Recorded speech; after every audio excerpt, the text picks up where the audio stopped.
Les histoires qui nous touchent le plus sont souvent celles qui naissent de l'inattendu, là où la vie semblait avoir déjà tracé son chemin. L'histoire que nous allons vous raconter aujourd'hui est l'une de celles-là. C'est un récit sur les secondes chances, sur les masques que nous portons, et sur la façon dont un simple repas peut changer le cours de plusieurs existences. Le lendemain, un samedi après-midi, Nina arriva à 14 heures précises.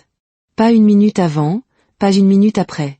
Elle portait 2 grands sacs, l'un rempli d'ingrédients, l'autre d'ustensiles de cuisine. « J'ai apporté mes propres marmites », expliqua-t-elle quand Alex lui ouvrit la porte. « Je ne veux pas mettre le désordre dans votre cuisine dès mon premier jour. » Alex trouva cette prévenance étrangement touchante. « Entrez », dit-il.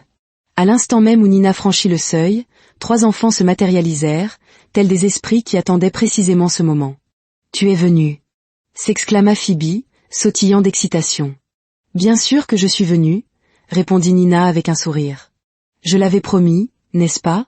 Et je tiens toujours mes promesses. »« Qu'est-ce que tu vas nous préparer ?» demanda Philippe, examinant les sacs avec la minutie d'un scientifique découvrant de nouveaux spécimens. « Du riz jollof, du poulet frit, du moins et des bananes plantains. » Paris croisa les bras. « Ça fait beaucoup de nourriture. »« Eh bien, je veux m'assurer que tout le monde mange à sa faim, et je veux que vous puissiez juger correctement. On ne peut pas juger l'estomac vide. »« J'aime sa logique, » murmura Philippe à l'oreille de Paris.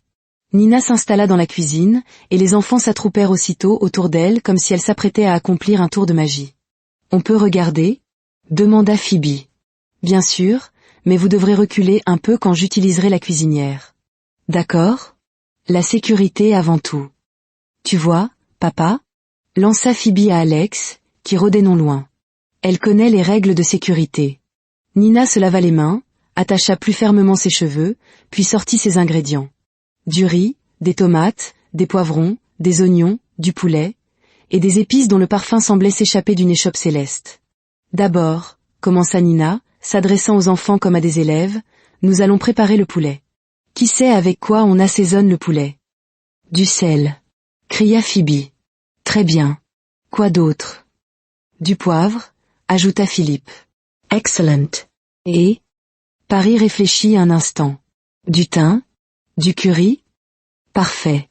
Vous êtes très intelligents, tous les 3. » Elle assaisonna le poulet, expliquant chaque étape. Les enfants la regardaient, fascinés, comme si elle leur enseignait les secrets de l'univers. Puis, elle s'attaqua au riz. « Le secret d'un bon riz jollof, » dit Nina, « c'est la patience. On ne peut pas le brusquer. Il faut le laisser cuire lentement, absorber toutes les saveurs, lui montrer qu'on prend soin de lui. »« Papa, lui, il brusque toujours tout, » intervint Paris. « C'est pour ça que son riz a l'air de vouloir s'échapper de la casserole. » Alex voulut se défendre, mais ne pouvait contester les faits. Nina travaillait avec une efficacité tranquille qui était hypnotique. Ses mains se mouvaient avec assurance, mais sans ostentation. Elle goûtait au fur et à mesure, ajustant les assaisonnements. Elle fredonnait doucement en cuisinant, de vieilles chansons qui semblaient porter en elles des histoires d'un autre temps. La cuisine se mit à sentir incroyablement bon. Pas l'odeur d'une offrande brûlée à des dieux en colère. Non, une odeur incroyable. L'odeur authentique d'un plat préparé par une grand-mère aimante. 1 heure plus tard, le repas était prêt. Nina dressa les assiettes avec une élégance digne d'un service royal, et non pour 3 enfants méfiants et leur père sceptique. Le riz jollof était cuit à la perfection, chaque grain détaché et luisant. Le poulet était doré et croustillant. Le moins était moelleux. Les bananes plantains étaient caramélisées juste comme il fallait. « Ça ressemble », commença Philippe, son esprit scientifique cherchant ses mots. « À un plat venu du paradis », acheva Paris, les yeux écarquillés. « Comme dans les émissions de cuisine à la télé », ajouta Phoebe. « Eh bien, » dit Nina en s'asseyant avec eux, « ne vous contentez pas de regarder, goûtez. Soyez honnêtes. Si ce n'est pas bon, dites-le moi. » Les enfants prirent leur cuillère avec le sérieux de juges d'un concours culinaire. Ils prirent leur première bouchée.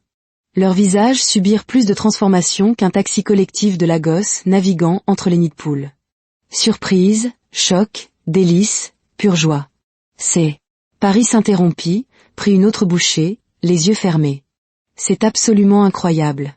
Ça n'a pas le goût de la tristesse. Ça a le goût de la joie, » annonça Philippe en enfournant du riz dans sa bouche. « C'est le bonheur qu'on a cuisiné et transformé en nourriture. » s'écria Phoebe. Alex prit une bouchée. Il faillit en pleurer. C'était parfait. Vraiment parfait. Le genre de perfection qui vous fait comprendre pourquoi des poètes écrivent sur la nourriture. Nina, dit-il doucement. C'est incroyable. Elle sourit, visiblement soulagée. Vraiment? Vous n'êtes pas juste gentil? Papa ne ment jamais sur la nourriture, affirma Paris. Sérieusement. Un jour, il a dit à mamie que sa soupe manquait de sel, et elle ne lui a pas parlé pendant 3 jours. Mais elle manquait de sel, protesta Alex. Nina se mit à rire, un son cristallin, une musique qui ignorait sa propre complexité. Ils mangèrent jusqu'à être repus, puis mangèrent encore un peu, parce que s'arrêter aurait été un crime. Quand ils eurent terminé, Paris se leva, s'approcha de Nina et lui tendit la main. Vous êtes reçus. Bienvenue dans la famille. Nina lui serra la main, les yeux brillants. Merci. Je vous promets que je prendrai bien soin de vous tous. Et nous, on prendra soin de toi aussi, ajouta Phoebe avec sérieux. C'est comme ça que les familles fonctionnent.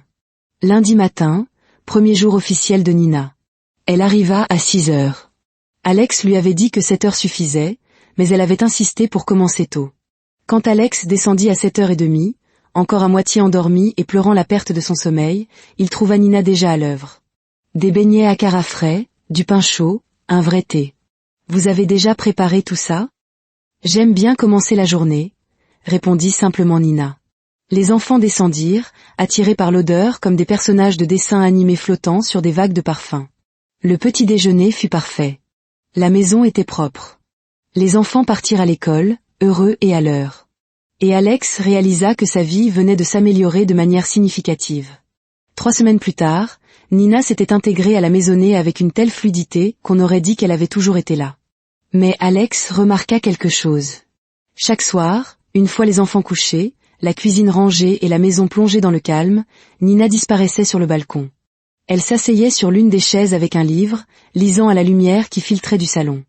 Un soir, la curiosité d'Alex l'emporta. Il la trouva là, complètement absorbée par sa lecture, souriant parfois pour elle-même ou fronçant les sourcils devant un passage. « Nina !» Elle leva la tête, surprise. « Oh, monsieur. Je suis désolée. Je ne voulais pas. Je peux rentrer dans ma chambre si vous avez besoin. » « Non, non, c'est bon.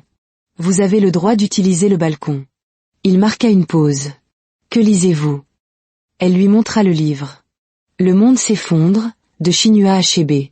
« C'est l'un de mes préférés, » dit Alex. Son visage s'illumina. « Vraiment ? C'est le mien aussi. Je l'ai lu tellement de fois que j'ai perdu le compte. » « Où en êtes-vous ? » « Au passage ou au concours revient d'exil. C'est si triste. Tout a changé. » Alex s'assit sur la chaise à côté d'elle. « J'ai toujours trouvé cette partie frustrante. Il passe tout ce temps loin et revient en s'attendant à ce que rien n'ait bougé. Mais n'est-ce pas la nature humaine ? Dit Nina, les yeux brillants de cette passion qu'on a en parlant de ce qu'on aime. Nous pensons toujours que nous pouvons revenir en arrière. Que notre foyer nous attendra, inchangé. Mais ce n'est jamais le cas. Non, jamais. Ils parlèrent pendant 1 heure du livre, de l'écriture d'Achebe, du colonialisme, de la culture et du changement. Et Alex réalisa, avec une surprise grandissante, que Nina n'était pas seulement instruite. Elle était intelligente, vive, réfléchie. Elle avait des opinions et savait les défendre. « Comment en savez-vous autant sur ce sujet ?» demanda-t-il finalement. « Sur la littérature ?» L'expression de Nina devint plus réservée. « Je lis beaucoup. » Mais vous en parlez comme quelqu'un qui l'a étudié de manière formelle. Elle resta silencieuse un instant, regardant les lumières de la gosse. « Je l'ai fait, » dit-elle enfin. « J'ai étudié la littérature, pendant un certain temps. » Que voulez-vous dire ? Nina prit une profonde inspiration. « J'étais à l'université du Bénin, en 2e année de littérature. C'était mon rêve. Devenir écrivain, peut-être professeur. J'aime les livres plus que tout. Que s'est-il passé ? Mon père est tombé malade. » Sa voix se fit plus douce, chargée de tristesse. « Un cancer. Nous avons tout dépensé pour essayer de le sauver. Tout notre argent. Nous avons vendu nos terres. Vendu tout ce qui avait de la valeur. Mais ça n'a pas suffi. Il est mort, et nous n'avions plus rien. Nina, je suis tellement désolée. » Merci. C'était il y a 3 ans. Elle essuya rapidement ses yeux. Après sa mort, J'ai dû quitter l'université. Je ne pouvais plus payer les frais. Ma mère était anéantie et mes jeunes frères et sœurs devaient manger. Alors je suis retournée au village. Et là, je ne pouvais pas rester sans rien faire. J'ai commencé à enseigner à l'école du village. Des choses simples, la lecture, l'écriture, les mathématiques. Ce que l'on me demandait. Ce n'était pas l'université, mais c'était quelque chose. J'aidais. C'est admirable. C'était de la survie, dit-elle avec un sourire triste. Mais les livres me manquaient, apprendre me manquait. Alors quand un membre de mon église m'a parlé d'emploi à Lagos, je suis venue. Je travaille, j'économise, j'envoie la majeure partie de mon argent à ma famille, en espérant qu'un jour, peut-être, je pourrai retourner à l'école. Alex sentit quelque chose bouger dans sa poitrine. Cette femme, qui préparait un riz jollof divin et chantait de vieilles chansons, qui semblaient si simples, portait tout ce poids en elle.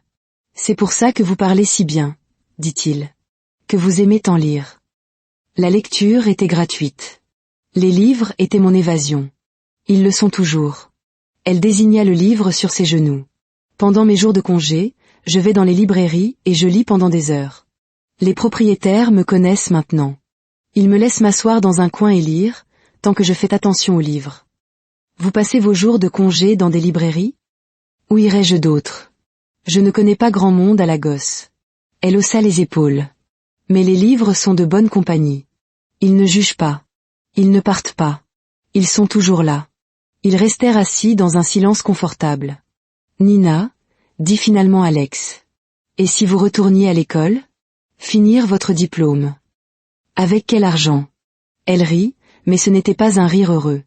Monsieur, j'envoie presque tout à ma famille. Ma mère a besoin de médicaments. Mes frères et sœurs ont des frais de scolarité. Retourner à l'université est un rêve que j'ai dû enterrer. Et si quelqu'un vous aidait? Elle le regarda, confuse. M'aider? Comment? Et si je payais pour ça? Les cours du soir, les cours du week-end, ce qui s'arrange avec votre emploi du temps ici. Les yeux de Nina s'écarquillèrent. Monsieur, je ne pourrais pas. Pourquoi pas? Parce que c'est trop. Parce que vous me payez déjà. Parce que vous le méritez, l'interrompit Alex. Vous travaillez dur. Vous prenez soin de mes enfants comme s'ils étaient les vôtres. Vous avez rendu nos vies meilleures.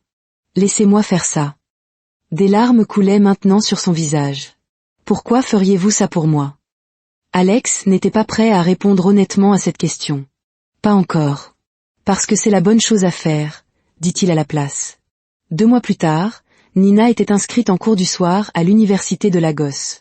Elle avait de nouveau pleuré quand Alex lui avait remis le reçu prouvant qu'il avait payé pour tout le semestre.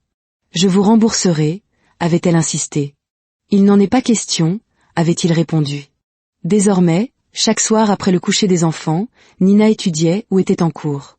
Et chaque soir où elle était à la maison, Alex trouvait des excuses pour la rejoindre sur le balcon. Qu'est-ce que vous étudiez ce soir? Je peux vous apporter un thé? Je venais juste prendre l'air. L'air de sa chambre était parfaitement respirable. C'était un menteur. Il parlait de livres, de ses cours, de la vie, et lentement, sans le vouloir, ils commencèrent à s'échanger des livres. Vous devriez lire celui-ci, dit Nina un soir, lui tendant un livre de poche usé. C'est brillant. La façon dont l'auteur utilise la métaphore est incroyable. Alex le lut. C'était brillant. Il lui donna l'un de ses favoris. Elle l'adora. Ils se mirent à échanger des livres comme d'autres échangent des ragots. Vous avez un goût épouvantable pour les fins, le taquina Nina après avoir terminé une de ses recommandations. Excusez-moi, cette fin était parfaite. Elle était prévisible. Je savais dès le chapitre 3 comment ça allait se terminer. Ça s'appelle l'anticipation. Ça s'appelle de la paresse d'écriture. Ils se disputaient sur les livres, les personnages, les thèmes. Leur débat durait parfois des heures, et quelque part au cours de ces heures, quelque chose grandissait. Quelque chose qu'aucun d'eux n'était encore prêt à nommer. 4 mois après le début des cours de Nina, les enfants avaient remarqué. Bien sûr qu'ils avaient remarqué. Ces 3-là étaient comme de minuscules agents du FBI, avec de meilleurs goûters. Un soir, Paris coinça Alex dans son bureau. « Papa, pourquoi tu agis bizarrement ?»« Je n'agis pas bizarrement. »« Si, tu agis bizarrement. Tu vas tout le temps sur le balcon quand Nina y est. Tu souris à ton téléphone quand elle t'envoie un message. Tu lui as acheté 3 livres la semaine dernière. J'étais juste. Et tu la fixes quand elle cuisine. Souvent. Je ne la fixe pas. Est-ce que tu l'aimes bien? Demanda Paris directement, car à 8 ans, on n'a pas de temps à perdre avec les faux-semblants. Le cerveau d'Alex court-circuita. Quoi? Non. Enfin, oui, je l'aime bien. Tout le monde l'aime bien. Elle est merveilleuse. Papa. Paris lui lança le regard. Est-ce que tu es amoureux d'elle? Alex s'affala sur sa chaise. C'est si évident? Super évident. Philippe l'a remarqué aussi. Même Phoebe, et elle a 4 ans. Est-ce que Nina le sait? Je ne pense pas. Elle est un peu à l'ouest. Mais papa. Paris grimpa sur ses genoux, ce qu'elle faisait rarement maintenant. Si tu l'aimes bien, ce n'est pas grave. Nous aussi on l'aime beaucoup. Si tu voulais l'épouser, on ne serait pas fâchés. Paris, je ne peux pas. Elle travaille pour moi. C'est compliqué. Les adultes disent toujours que c'est compliqué quand c'est en fait très simple. Elle le serra dans ses bras. On veut juste que tu sois heureux, papa. Et Nina te fait sourire. Un vrai sourire, pas le faux que tu faisais avec Suzanne. Après le départ de Paris, Alex resta assis, les mots de sa fille résonnant dans sa tête. Nina te fait sourire. C'était vrai. Mon Dieu, c'était tellement vrai. Cette même semaine, Alex décida qu'il devait le lui dire. Non pas parce qu'il avait un plan, ni parce que le moment était bien choisi, mais parce que garder ça pour lui le tuer à petit feu. C'était le soir. Les enfants dormaient. Nina était sur le balcon, comme d'habitude, en train de lire. Alex sortit, son cœur battant à tout rompre, comme s'il essayait de s'échapper de sa poitrine pour courir se mettre à l'abri. Nina. Elle leva les yeux en souriant. Bonsoir. J'ai presque fini le livre que vous m'avez donné. Vous aviez raison, il est incroyable. Nina, il faut que je vous parle. Son sourire s'effaça. Est-ce que tout va bien? J'ai fait quelque chose de mal? Non, tout le contraire. Alex s'assit, les mains tremblant légèrement. Je dois juste dire quelque chose. Ça y est. C'était le moment. Alex ouvrit la bouche et ce qui en sortit fut « J'aimerais vraiment que vous puissiez rester avec nous pour toujours. » Nina cligna des yeux. Quoi? Je veux dire, avec nous. Moi et les enfants. Restez avec nous. Il bafouillait maintenant, son cerveau déconnecté de sa bouche. Pour toujours. Mais pas comme employé. Certainement pas comme employé. Comme quelque chose de plus. Silence. Le pire silence qu'Alex ait jamais connu. Nina le fixait, son livre oublié sur ses genoux, la bouche légèrement entr'ouverte. Commença-t-elle, puis s'arrêta. Vous n'avez pas à répondre maintenant, dit Alex rapidement en se levant. Pensez-y. Je vais me coucher. Bonne nuit. Et il rentra presque en courant, tel un lâche. Dans sa chambre, Alex se jeta sur son lit et fixa le plafond. J'aimerais vraiment que vous puissiez rester avec nous pour toujours, se murmura-t-il. C'est ce que j'ai dit. C'est le mieux que j'ai pu faire. Il gémit et se couvrit le visage d'un oreiller. Dans sa chambre, Nina était aussi allongée, fixant son plafond. Restez avec nous pour toujours. Pas comme employé, comme quelque chose de plus, chuchota-t-elle. Qu'est-ce que ça peut bien vouloir dire? Est-ce qu'il essayait de me demander en mariage? Ou était-il juste gentil? Veut-il que je fasse partie de la famille? Ou est-ce que je lui plais? Elle se retourna et enfouit son visage dans son oreiller. Ne sois pas stupide, Nina. C'est ton employeur. Il est juste aimable. Il ne pensait probablement rien de romantique. Tu n'es qu'une employée qui fait du bon riz jollof. Ne t'emballe pas. Mais même en pensant cela, son cœur exécutait d'étranges acrobaties dans sa poitrine. Les jours suivants furent d'une gêne monumentale. Une gêne en majuscules, en gras, soulignée et surlignée. Alex ne pouvait pas regarder Nina dans les yeux sans se souvenir de sa terrible confession cliché. Nina ne pouvait pas regarder Alex dans les yeux sans se demander ce qu'il avait voulu dire. Ils se déplaçaient l'un autour de l'autre comme des gens essayant de ne pas toucher une plaque de cuisson brûlante. Bonjour. Bonjour. Les œufs sont prêts. Merci. De rien. La conversation mourait plus vite que les plantes d'Alex. Il avait tué cette plante grasse, ce qui ne devrait même pas être possible. Les enfants le remarquèrent immédiatement. « Pourquoi vous êtes si bizarre ?» demanda Philippe au petit déjeuner un matin. « Nous ne sommes pas bizarres », dirent Alex et Nina en même temps, puis détournèrent le regard. « Vous êtes bizarre, insista Paris. Avant, vous parliez sur le balcon tous les soirs de livres. On vous entendait rire. Maintenant, vous ne vous regardez même plus.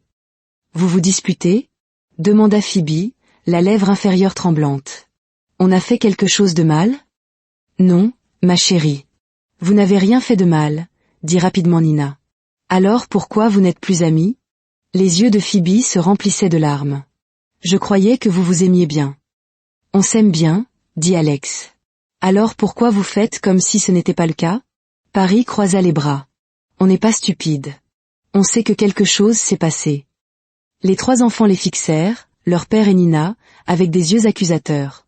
Nous, commença Alex. Nous sommes juste, continua Nina. Nous sommes en train de régler quelque chose, termina finalement Alex, piteusement. Réglez-le plus vite, dit Paris, parce que c'est inconfortable pour tout le monde. Ce soir-là, Alex trouva Nina sur le balcon.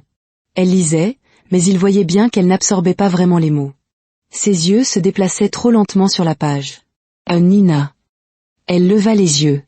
Bonsoir. On peut parler ? Vraiment parler ? Elle ferma son livre. D'accord. Alex s'assit. Ses mains étaient moites. Son cœur recommençait ce truc où il oubliait comment battre correctement. Je dois m'excuser pour l'autre soir. Ce que j'ai dit est mal sorti. C'était maladroit et bizarre. Et c'était adorable, interrompit doucement Nina. Alex s'arrêta. Quoi ? C'était adorable. Maladroit, oui, mais adorable. Elle le regarda. Le regarda vraiment. Est-ce que vous le pensiez ? Pensez quoi ? Que vous voulez que je reste pour toujours. Comme quelque chose de plus qu'une employée. C'était le moment de vérité. Alex pouvait jouer la sécurité, en rire, prétendre qu'il voulait dire autre chose. Ou il pouvait être honnête.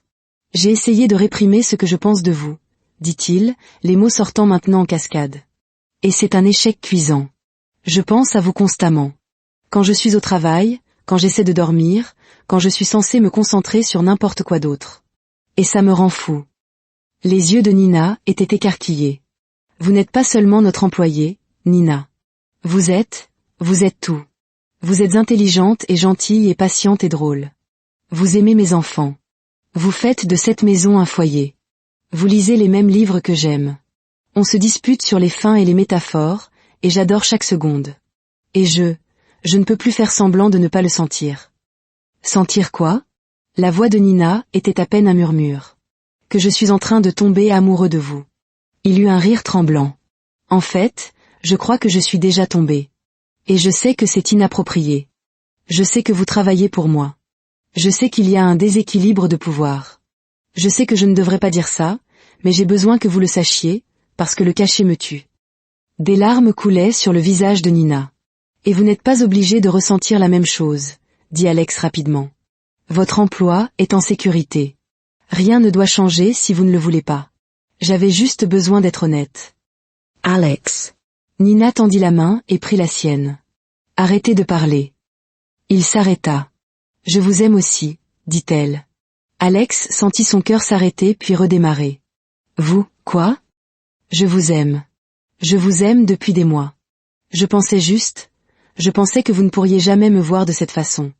Je ne suis qu'une employée. Je ne suis personne de spécial. Vous êtes tout, dit Alex avec ferveur, rapprochant sa chaise. Vous n'êtes pas juste quoi que ce soit. Vous êtes Nina. Vous êtes la femme qui lit HB et se dispute sur les fins de romans. Qui fait un riz jollof qui n'a pas le goût de la tristesse. Qui envoie tout son argent à sa famille. Qui chante de vieilles chansons et aime mes enfants comme s'ils étaient les siens. Vous êtes la personne la plus spéciale que je connaisse. Nina pleurait plus fort maintenant. Je n'aurais jamais pensé que quelqu'un comme vous voudrait de quelqu'un comme moi. Quelqu'un comme moi ? Alex rit à travers ses propres larmes. Nina, je suis un veuf avec 3 enfants qui met du sel dans son café et ne sait pas faire de tresse. Vous êtes bien trop bien pour moi. Vous êtes parfait, dit Nina. Vous êtes parfaite, rétorqua Alex.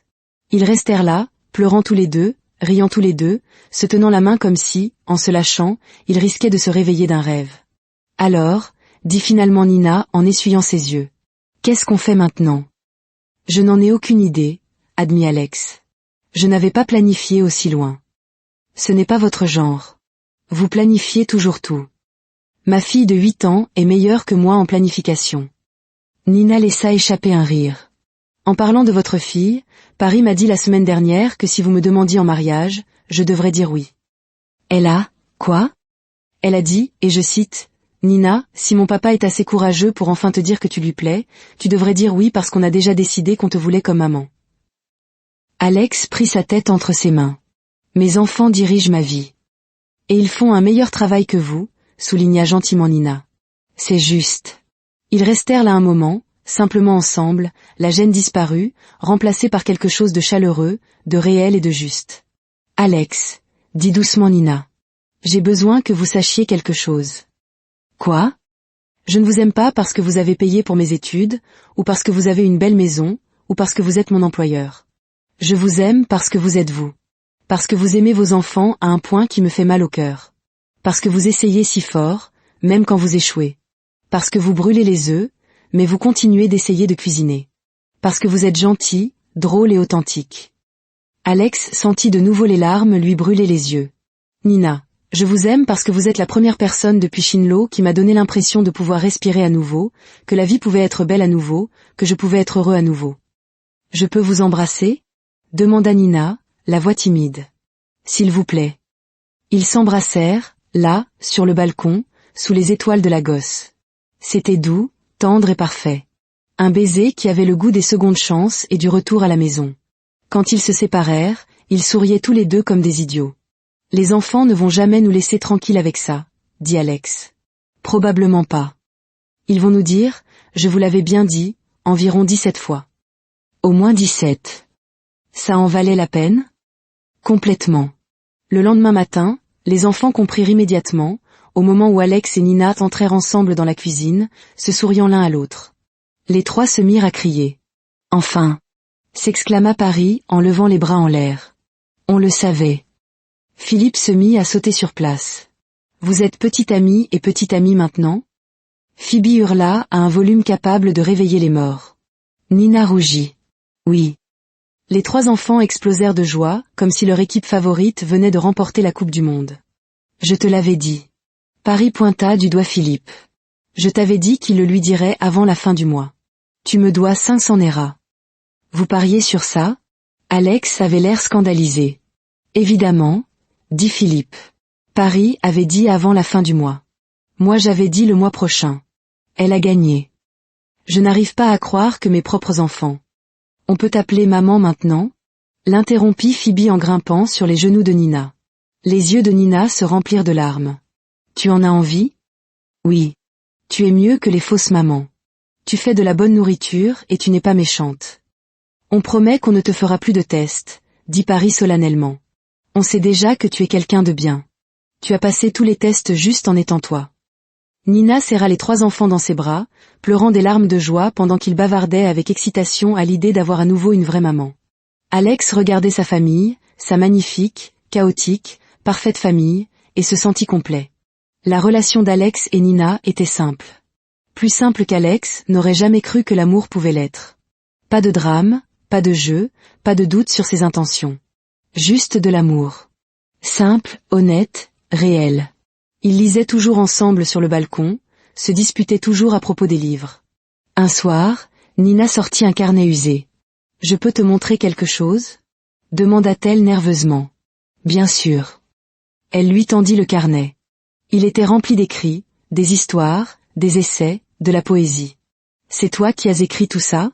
Alex feuilleta des pages et des pages de l'écriture de Nina. « J'écris depuis des années, depuis l'université. Je n'ai jamais montré ça à personne.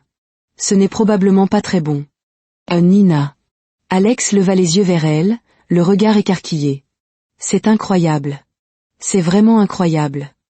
Tu es juste gentil. » Pas du tout. Nina, tu as du talent. Un vrai talent. Tu as déjà pensé à publier? Publier? Elle eut un rire nerveux. Qui voudrait publier mes histoires? N'importe qui avec un peu de bon sens. C'est bon. Vraiment bon. Je ne sais pas. Laisse-moi t'aider. On trouvera un éditeur, ou on s'auto-publiera, ce que tu voudras. Mais Nina, tu ne peux pas garder ça caché.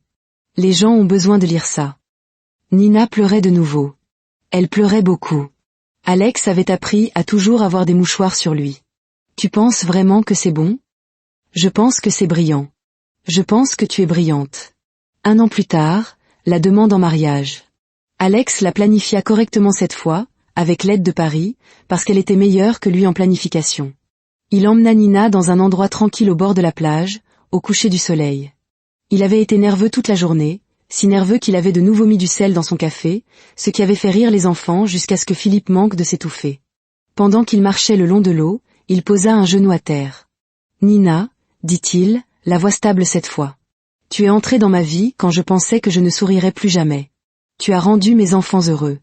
Tu as fait de ma maison un foyer. Tu m'as rappelé ce que c'était d'espérer. Veux-tu m'épouser ?» Nina pleurait. Bien sûr qu'elle pleurait. « Oui, dit-elle, hochant la tête si fort qu'elle aurait pu tomber. Oui, oui, oui, 1000 fois oui. » Alex lui passa la bague au doigt, un anneau simple et magnifique, et l'embrassa tandis que le soleil se couchait derrière eux. Le mariage eut lieu 6 mois plus tard. Un mariage différent du désastre avec Suzanne. Plus petit, plus simple, plus vrai. Pas de décoration dorée, pas de photographe Instagram, pas de faux-semblants. Juste la famille et les amis qui les aimaient sincèrement. Nina portait une simple robe blanche qui la faisait ressembler à un ange. Les enfants la conduisirent à l'hôtel, tous les 3 lui tenant la main, portant des tenues assorties et d'immenses sourires. Phoebe portait sa couronne. C'était non négociable. Quand Nina atteignit Alex, quand elle prit ses mains et le regarda dans les yeux, il vit son avenir. Pas un avenir parfait. Pas un conte de fées. Mais un avenir réel. Ils échangèrent leurs vœux, des vœux simples et honnêtes, promettant de s'aimer à travers les œufs brûlés, les devoirs difficiles et les jours ordinaires. Quand le pasteur dit « Vous pouvez embrasser la mariée », les enfants applaudirent si fort que toute la salle trembla. Et quand Alex embrassa Nina, il sentit que chaque morceau brisé de sa vie avait enfin été rassemblé. 2 ans après le mariage, le livre de Nina fut publié. Un recueil de nouvelles sur la vie au village, sur la perte, sur l'espoir. Ce fut un succès. Pas un best-seller massif, mais un succès suffisant. La critique loua sa voix authentique et sa profondeur émotionnelle. Elle fit des dédicaces, fut interviewée à la radio, devint une petite célébrité dans les cercles littéraires nigérians. Mais ce qui la rendait la plus heureuse, ce n'était ni la gloire ni l'argent. C'étaient les jeunes filles qui venaient à ses dédicaces et lui disaient « Vous me faites croire que je peux devenir écrivain, moi aussi. » C'étaient les femmes qui lui disaient « Votre histoire sur la perte de votre père m'a fait me sentir moins seule. » C'était de savoir que ces mots comptaient. Et à travers tout cela, Alex était là, la soutenant, l'encourageant, fier d'elle. « J'ai toujours su que tu étais brillante, » disait-il. « Tu n'es pas objectif, » répondait-elle. « Absolument, mais j'ai aussi raison. » 3 ans après le mariage, Nina donna naissance à un petit garçon. Ils l'appelèrent Samuel, en hommage au père de Nina. Quand Alex tint son fils pour la première fois, il pensa à Shinlo, à comment elle aurait voulu qu'il soit heureux, à comment elle aurait probablement adoré Nina. Paris, Philippe et Phoebe étaient obsédés par leur petit frère. « Il est si petit, » murmura Phoebe, émerveillée. « On peut lui apprendre des choses ?» demanda Philippe. Nina, assise dans son lit, épuisée mais rayonnante, regardait sa famille recomposée s'agiter autour du nouveau-né. « Es-tu heureuse ?» lui demanda doucement Alex. « Je ne savais pas que le bonheur pouvait ressembler à ça, » dit Nina, des larmes coulant sur son visage. « Je ne savais pas que je pouvais avoir tout ça. » 5 ans après le mariage, scène finale. C'était un dimanche matin. Alex était dans la cuisine, tentant de préparer le petit déjeuner. Il cassa un œuf dans la poêle, ajouta du sel. « Attendez. » Il regarda le récipient. Du sel. Nina. Depuis le salon, sa femme se mit à rire. Les boîtes se ressemblent. C'est la 5e fois ce mois-ci. Je vais mettre des étiquettes. Tu as dit ça le mois dernier. Nina apparut dans l'embrasure de la porte, tenant Samuel, qui avait maintenant 2 ans et ressemblait trait pour trait à sa mère. « Pousse-toi, » dit-elle en souriant. « Laisse-moi réparer ça. Je suis un adulte. Je devrais être capable de faire des œufs. » Et pourtant, elle l'embrassa sur la joue. « Va jouer avec les enfants. Je m'occupe du petit déjeuner. » Alex regarda sa femme, sa brillante, patiente, parfaite femme, et se sentit submergé de gratitude. « Nina. »« Oui ?»« Merci. »« Pourquoi ?»« Pour tout. Pour avoir aimé mes enfants. Pour m'avoir aimé. Pour m'avoir donné Samuel. Pour faire un riz jollof qui n'a pas le goût de la tristesse. Pour être toi. Nina posa la spatule et se tourna vers lui, Samuel sur sa hanche. Alex, c'est toi qui m'as tout donné. Un foyer, une famille, mes rêves. L'amour. Alors que je pensais ne pas le mériter. Elle prit sa main. C'est moi qui devrais te remercier. Et si on se mettait d'accord pour dire qu'on a de la chance tous les deux? Marché conclu. Depuis le salon, Paris cria, « Papa. Samuel essaie de manger mes devoirs. » C'est mon garçon. Répondit Alex en criant. Alex. Nina lui donna une tape sur le bras. Quoi? Il se forge le caractère. Ils rirent, et Alex serra sa femme et son fils dans ses bras. Dans le salon, Philippe menait une expérience scientifique qui se terminerait probablement par une explosion. Phoebe prenait le thé avec ses peluches, portant 3 couronnes à la fois, car une seule ne suffisait apparemment plus. Paris essayait de sauver ses devoirs de l'emprise étonnamment forte de Samuel. C'était le chaos. C'était bruyant. C'était désordonné. C'était parfait. C'était sa vie maintenant. Un veuf qui pensait ne plus jamais aimer. Marié à une femme qui avait tout perdu et tout reconstruit. 3 enfants brillants et chaotiques qui aimaient farouchement. Un bébé qui serait probablement tout aussi spectaculaire que ses frères et sœurs. Une maison remplie de rires, de brûlés, de livres, de bruit et d'amour. Tellement d'amour. Nina leva les yeux vers lui, Samuel attrapant le visage d'Alex avec ses doigts collants, et sourit. On a réussi, dit-elle doucement. Oui, on a réussi, acquiesça Alex. Depuis ce premier jour et le test du riz jollof jusqu'à maintenant. La meilleure décision que j'ai jamais prise, c'est de t'engager. La meilleure décision que j'ai jamais prise, c'est de dire oui. Samuel choisit ce moment pour attraper le nez d'Alex et crier « Dada !» à plein volume. Du salon, quelque chose explosa. Probablement l'expérience de Philippe. Phoebe cria « Ma couronne !» Paris hurla « Je vais le dire à papa !» Nina regarda le chaos, puis Alex. « Tu penses toujours que c'était une bonne décision ?» Alex lui embrassa le front. « La meilleure de toutes. Toujours. Parce que cette vie magnifique, désordonnée, chaotique, bruyante et parfaite, était tout ce dont il n'avait jamais su qu'il avait besoin. Et il n'en changerait pas une seule seconde.